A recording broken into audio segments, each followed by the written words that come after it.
बिस्मिल्लाहिर्रहमानिर्रहीम। अस्सलाम वालेकुम नाज़रीन, आप यूट्यूब चैनल देख रहे हैं। मैं इमरान खान हूँ। सबसे पहले हम बात करते हैं फ़ील्ड मार्शल आसिम मुनीर साहब के अमेरिका के दौरे की।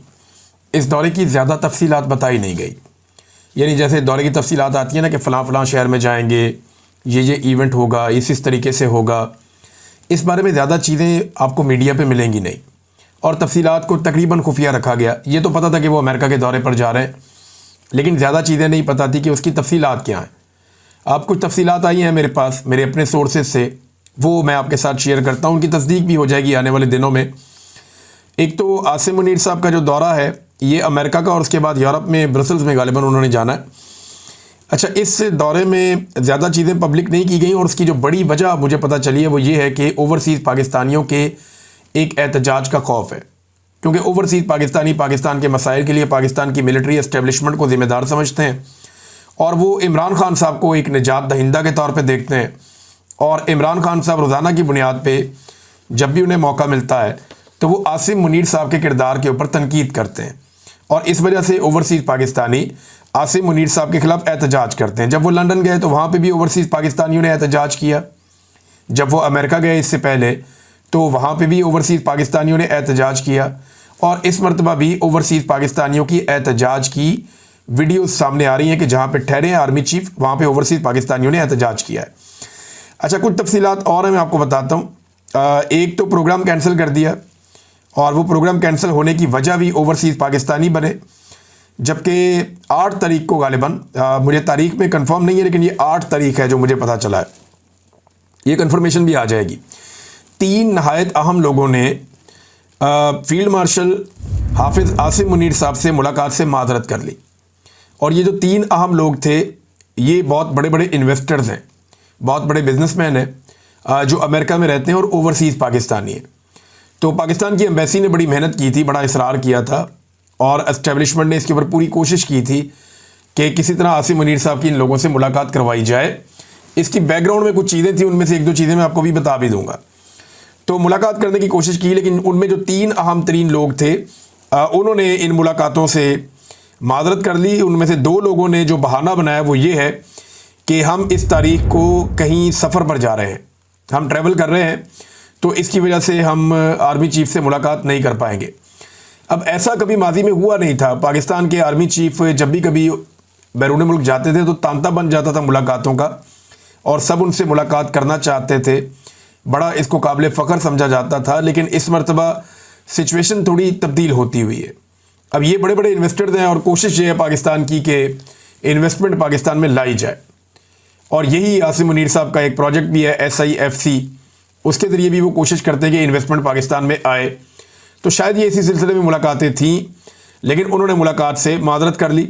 इनकार मैं इसलिए वर्ड यूज़ नहीं कर रहा कि इस लेवल पर माजरत ही होती है कि I am sorry, I am travelling, I am not available, और आप कोई बहाना कर लेते हैं। अब डायरेक्टली आप ये नहीं कह सकते कि मैं मिलना नहीं चाहता।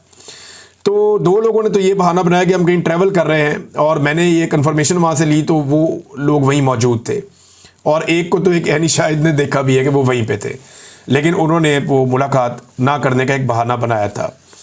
अच्छा, इन तीनों में से एक शख्स से रब्ता किया गया पाकिस्तान की एस्टेब्लिशमेंट की जानिब से, जो पाकिस्तान की एम्बेसी से मुंसलिक है, और DHA से इनका रब्ता करवाया गया आज से कुछ अर्सा पहले, और उसमें इनको जो ऑफ़र किया गया फाइनली वो ये है कि आप 400 से 500 प्लॉट DHA आपको बड़े लो रेट के ऊपर दे देगा। आप हमारे साथ एग्रीमेंट कर लें, हम आपको बहुत कम प्राइस के ऊपर 400 से 500 प्लॉट DHA के देते हैं, और आपकी एक क्रेडिबिलिटी है, आप एक इन्वेस्टर हैं, तो आप ओवरसीज़ पाकिस्तानियों में ये वाले प्लॉट बिकवा दें। एक एग्रीमेंट कर लें हमारे साथ, एक मखसूस रकम आप जमा करवा दें, बाउंड हो जाए, और ये 400-500 प्लॉट आप DHA के बेचें अमेरिका में ओवरसीज़ पाकिस्तानियों को, और वो जैसे जैसे पैसे आएंगे तो वो आप हमें अदा करें, और जो पैसे आपने कमाने आप इसमें से कमा लें। अब देखें, ओवरसीज़ पाकिस्तानी DHA के प्लॉट्स के अंदर भी दिलचस्पी नहीं ले रहे। मलिक रियाद वाला फड्डा भी यही है कि मलिक रियाद एक बहुत बड़े मार्केटिंग एक्सपर्ट है, उनके बाद एक बड़ी ज़बरदस्त टीम थी, और DHA को कभी ज़्यादा काम करना नहीं पड़ा। पाकिस्तान में जो भी इन्वेस्टमेंट आती थी उसमें एक बड़ा हिस्सा DHA को मिल जाता था, ख़ास तौर पे ओवरसीज़ पाकिस्तानियों को। अभी भी एक इश्तिहार मार्केट में आया हुआ है, माजी में ये चीज़ें नहीं करनी पड़ी। DHA तो बड़े नखरे के साथ अपनी प्रॉपर्टी देते थे, क्योंकि वहाँ बहुत ज़्यादा सहूलतें, बहुत सारी चीज़ें थीं, और तमाम चीज़ें फटाफट बन जाती थी, इख्तियारात बहुत ज़्यादा हैं, कोई मुकाबला करने वाला नहीं है ज़मीन का एक्वायर करना उनके लिए कोई प्रॉब्लम नहीं होता, चीज़ों को कंट्रोल करना कोई प्रॉब्लम नहीं होता। पाकिस्तान का सबसे ताकतवर इदारा उसको चलाता है और ओन करता है, तो फिर डीएचए जो है उसके साथ बाकी लोगों का मुकाबला करना मुश्किल होता है। तो उन्हें कोई बहुत बड़ी मार्केटिंग स्ट्रेटजी बनानी नहीं पड़ी। वजह यह है कि उनका हॉट केक की तरह माल बिकता था। अब माल बिकता नहीं है, यहाँ पे इश्तिहारात वगैरह लगे हुए हैं कि DHA Pakistan the number 1 housing choice for overseas Pakistanis, और इसमें कुछ लोग हैं जो इस बिज़नेस से मुंसलिक हैं, उन्होंने ये ऐड लगाए हैं कि why overseas Pakistanis choose DHA, कि जो पाकिस्तानी ओवरसीज़ हैं वो डीएचए को ही क्यों मुंतखब करते हैं। सिक्योरिटी एंड ट्रस्ट, या एतमाद और सिक्योरिटी है, वर्ल्ड क्लास एमिनिटीज़ यानी बेहतरीन सहूलियात हैं, पार्क्स हैं, क्लब्स हैं, सिनेमाज हैं, हॉस्पिटल्स हैं, इंटरनेशनल स्कूल्स हैं, स्पोर्ट्स कम्प्लेक्सेस हैं और लाइब्रेरीज़ वगैरह सब कुछ है। प्राइम लोकेशन हैं, बेहतरीन पाकिस्तान की लोकेशन हैं, जो बेहतरीन बड़े प्लॉट्स हैं वहाँ पे डीएचए बना हुआ है और इसके लिए जगह खाली करवा ली जाती है। बड़ी बड़ी ज़राई ज़मीन जो है वो बाकी रेजिडेंशियल सोसाइटियाँ भी खा रही हैं और डीएचए भी खा रही है। इस हमाम में सारे नंगे हैं। हाई कैपिटल गेन्स, यानी आपको मुनाफा भी बहुत होता है, और इजी ओवरसीज़ इन्वेस्टमेंट, ओवरसीज़ बड़े आराम से इसमें इन्वेस्टमेंट करते हैं। ये चीज़ें उसमें बताई गई थी। तो चलिए, तो इश्तिहार मैंने पढ़ के सुना दिया, डीएचए का भी फ़ायदा हो जाएगा। लेकिन फ़िलहाल वहाँ पे कारोबार ठप हुआ है, यानी ओवरऑल पाकिस्तान का कारोबार ठप है, तो यहाँ पे भी कारोबार ठप हुआ है और डीएचए के प्लॉट नहीं बिक रहे। मुझे 2022 में रिजीम चेंज ऑपरेशन के बाद मेरे एक दोस्त हैं जो डीएचए लाहौर में काम करते थे, डीएचए के ऑफिस में। उन्होंने कहा, इमरान साहब सुबह से लेकर शाम तक हमें टाइम ही नहीं मिलता था, इतनी फाइलें ट्रांसफ़र होती थी। डीएचए में इतना ज़्यादा खरीदो फरोख्त का कारोबार था कि हम लोग बहुत बिजी रहते थे। हमारा पूरा जो एक शोबा है जो इस ट्रांसफ़र के मामलों को देखता है, वो सर खुजाने का टाइम नहीं होता था। तो सुबह से लेकर अब 2 बजे का टाइम हो गया, सिर्फ एक हमने ट्रांसफ़र किया है। ये उन्होंने मुझे बताया 2022 में।